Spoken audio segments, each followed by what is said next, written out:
Welcome back to ReadingBear. Today, we will take a look at some new revenge stories. And if you enjoyed my content, please don't forget to subscribe to my channel and post some bear emojis in the comments. Let's go! The first one is titled, How a Man Lost $8 Million for Failing to Be a Decent Human. Alright, I have a story to tell from the finance industry. For those of you who don't know what we do, it's basically just being a realtor, but for companies instead of houses. This was a small investment banking firm, and we specialize in smaller players. We're talking companies worth $20–50 million. Our customers are typically salt of the earth, built their tire company from nothing but a shed and a truck over the last 30 years, and now they want to retire. But seeing as how many of them never learned accounting and whatnot, they need representation.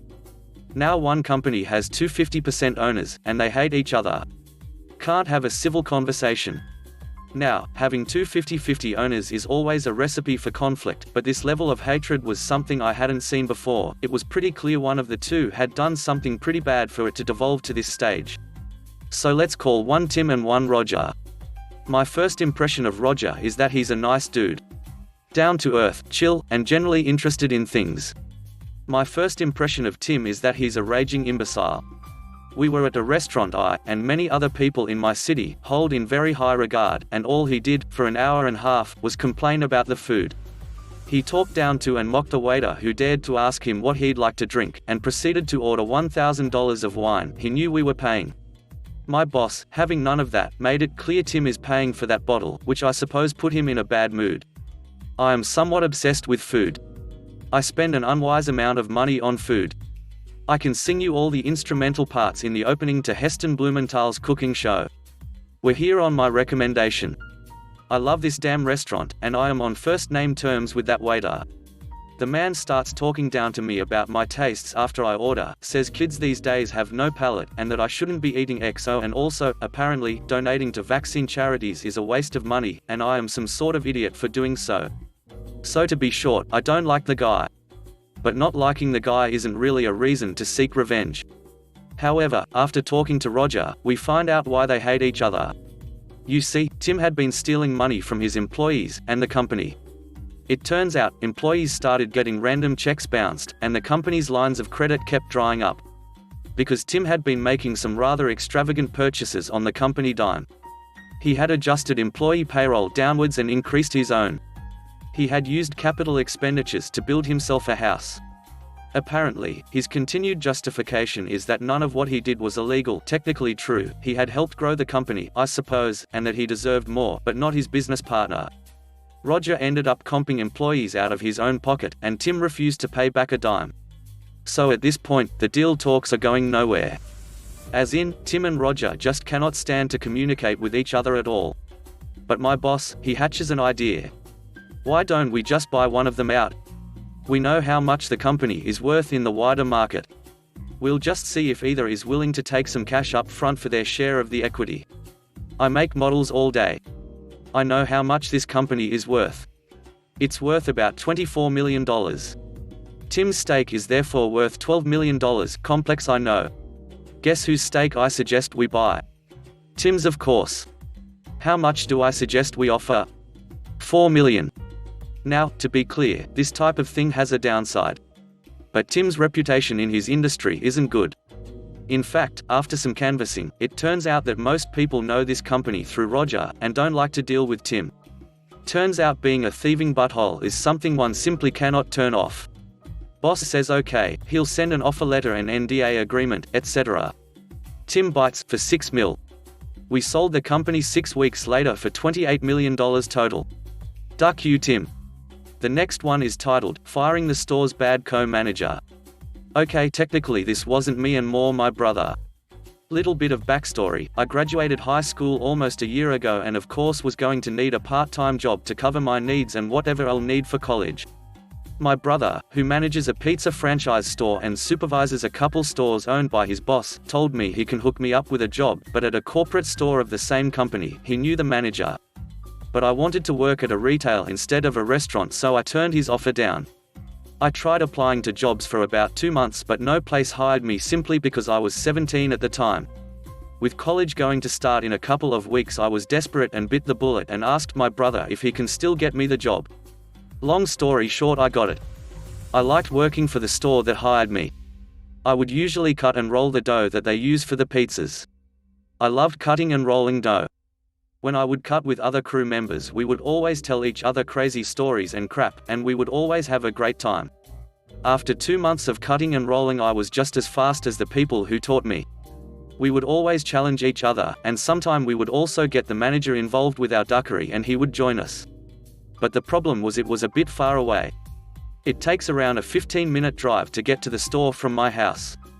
Sounds like a terrible excuse when some people drive up to an hour to get to their job, but this is part-time people. Although I enjoyed that store, I felt like the drive wasn't worth it because there were 3 different other stores that were closer to my house. So I talked to my manager and asked for a transfer to the closest store, and I got it. People were sad I was leaving and I was sad I was leaving. It was a great store.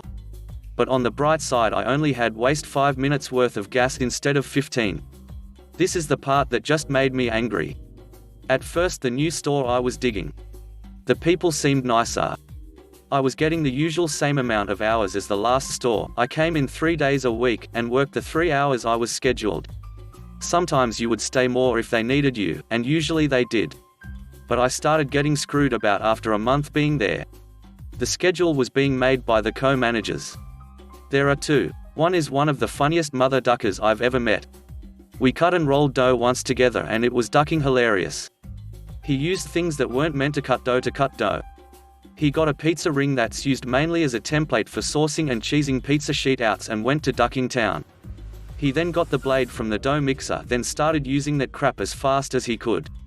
He used a lot of things to cut dough that he really shouldn't be using to cut dough. It was great.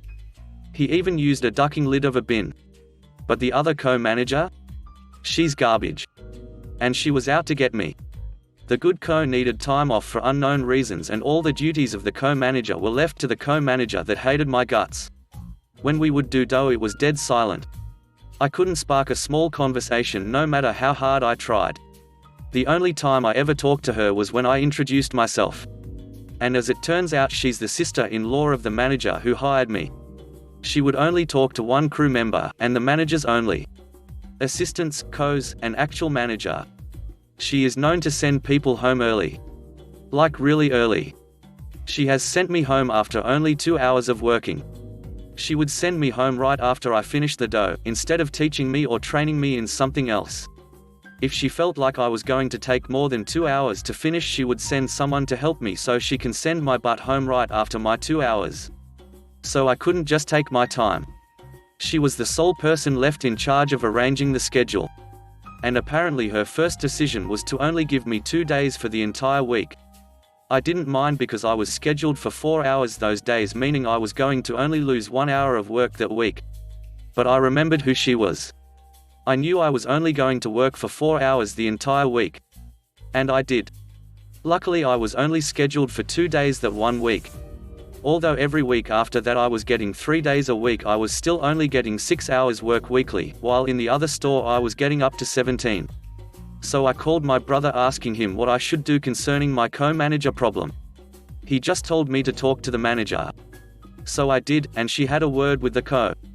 And what does she do? She schedules me on Tuesday, Saturday, and Sunday. Managers have Tuesdays and Sundays off. Tuesdays I can make, because I don't go to school Tuesdays, and Saturdays were the only days me and the manager go in on the same day, but I was put in closing crew, meaning I would get there an hour after the manager has already left. So my complaint only bought me 1 more hour of work. I couldn't complain to the manager anymore because I would never see her anymore. So I then call up my brother again with the bullshit I'm going through. My brother again suggested the obvious of me going to the store when the manager is there and talk to her again, even if I don't work that day. I then told him about her and my old manager being brothers-in-law. My old manager knows my brother, in case you forgot. And my brother showed his love for me in the greatest of ways. He calls up the manager who hired me and asks if there's any co-managers that could use a better paycheck, and that one of the stores, that's only 2 cities away, he supervises, needs a co-manager as soon as possible. Apparently my brother's boss pays his employees a bit more than the corporate stores. So my old manager talked to his terrible sister-in-law, whom I hate by the way, about the offer. And after about 2 weeks of her telling the entire store that she's thinking about going to the franchise store, she agrees and leaves my store, and goes to the franchise. That's not it, my friends. When you transfer from a corporate to a franchise store, you basically have to quit the corporate job then get rehired at the franchise. So she basically quit her job at my store. But it doesn't end there. Apparently my brother's boss was thinking on closing and relocating that store because it wasn't earning enough money, and she had no idea. Not even the manager of the franchise store had any idea. She was happily working, and earning more money for about 3 months until the store owner decided to bite the bullet and relocated the store. Where was he relocating the store to? Detroit, Michigan. We live in California. She was offered the chance to keep her job, but she would have to relocate halfway across the country, which she refused and got fired. She tried getting her job back at my store and failed. I'm not sure if it was because I spilled a lot of beans on how badly she did her job, which are a lot by the way, but this is long enough already. Or if the manager realized that they can do the job with just one co-manager. She complained to my old manager, who complained to my brother, and he claimed he didn't know that was gonna happen, knowing darn well it was.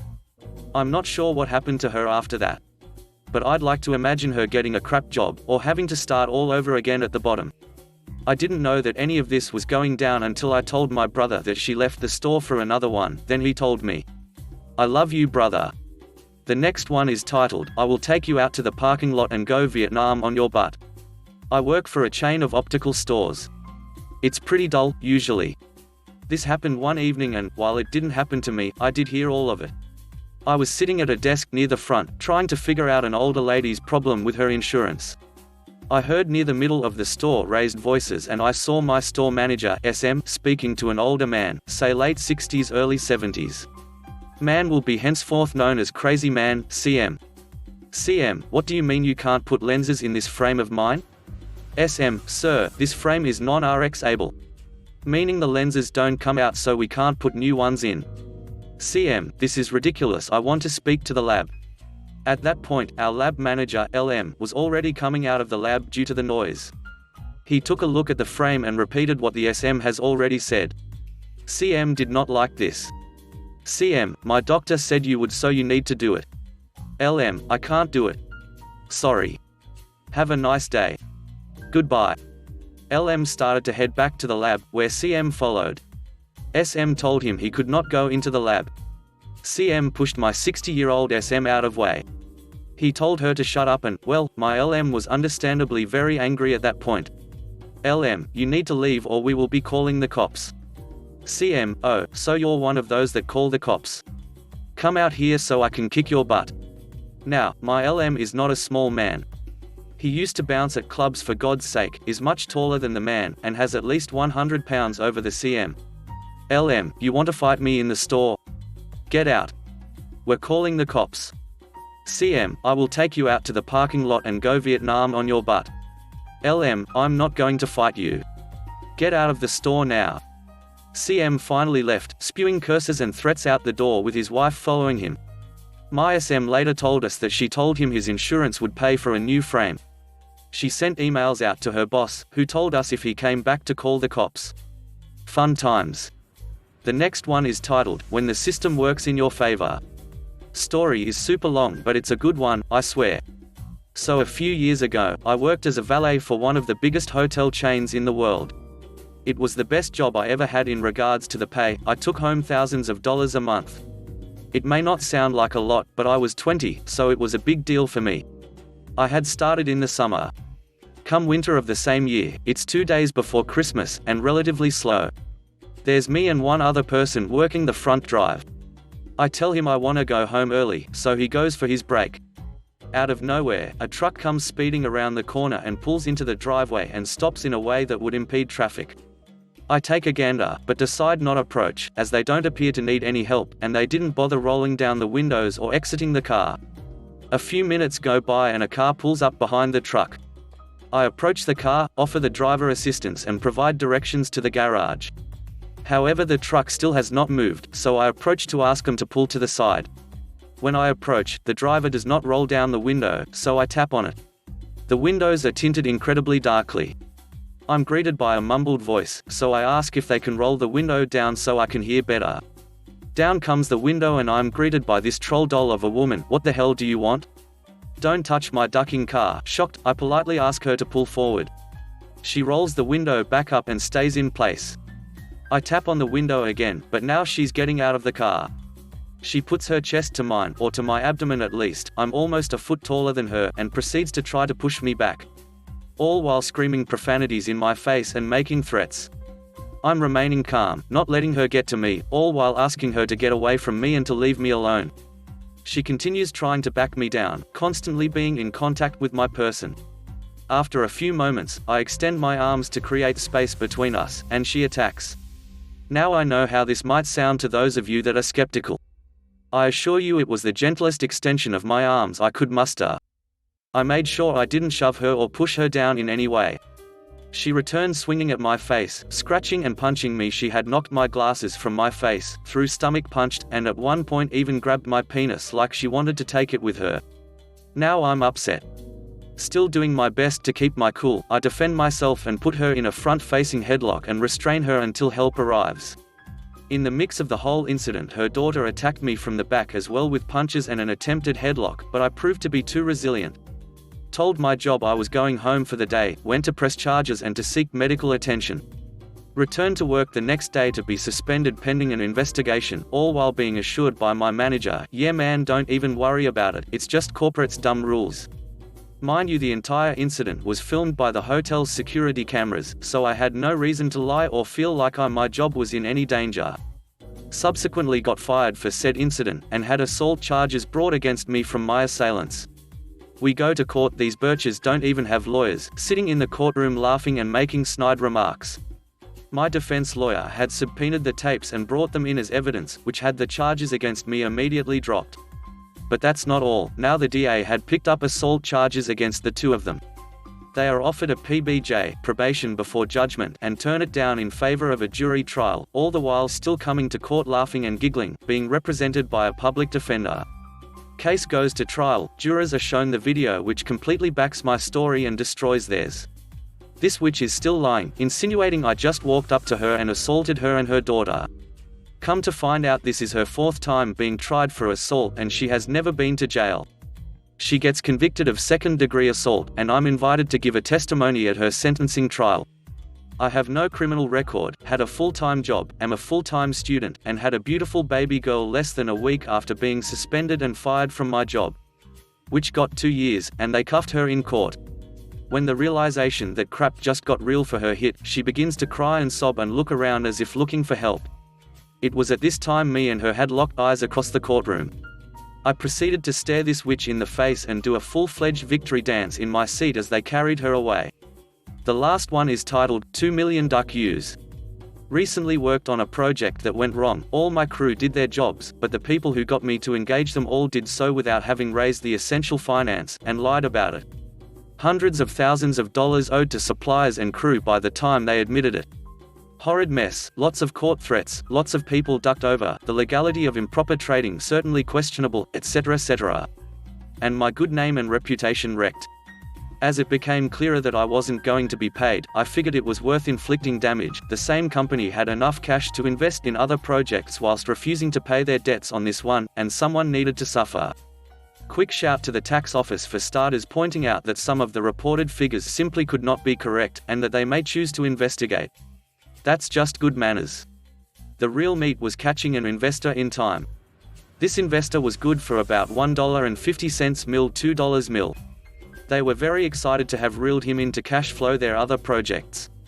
By absolute coincidence, a friend in the same industry was introducing this investor, and happened to hear of this crashed project, and looked up the records and saw my name involved. We go a long way back. He called me to ask about what had happened. We had a long chat. It turned out someone we both knew was taking this investment to the company, had misrepresented the situation somewhat, and was due to make a personal $50,000 $100K from hooking this investment. It was a lovely chat. Once we unpicked the maze of companies and who did what with whom and whose money, my old friend called the investor. This was on a Saturday, the paperwork was due to be signed on Monday. Ducking destroyed the deal right through the heart with a stake. Millions of dollars of investment and tens of thousands of finders fees all turned off in a single call. They don't know it was me, and never will, as they are very litigious, and it stuck them over admirably in a very small industry. And all down to the generosity of the gods getting an old friend to get in touch with perfect timing. And I'm not finished. They're still lying and not paying people and suppliers for work done for them on that project, so I figure I'm a secret superhero, and if I get any more opportunities I'll inflict more damage. I can't myself ever letting this one go, at least until every penny has been paid. Maybe a little longer to pay for my reputational damage, too. Thanks for listening.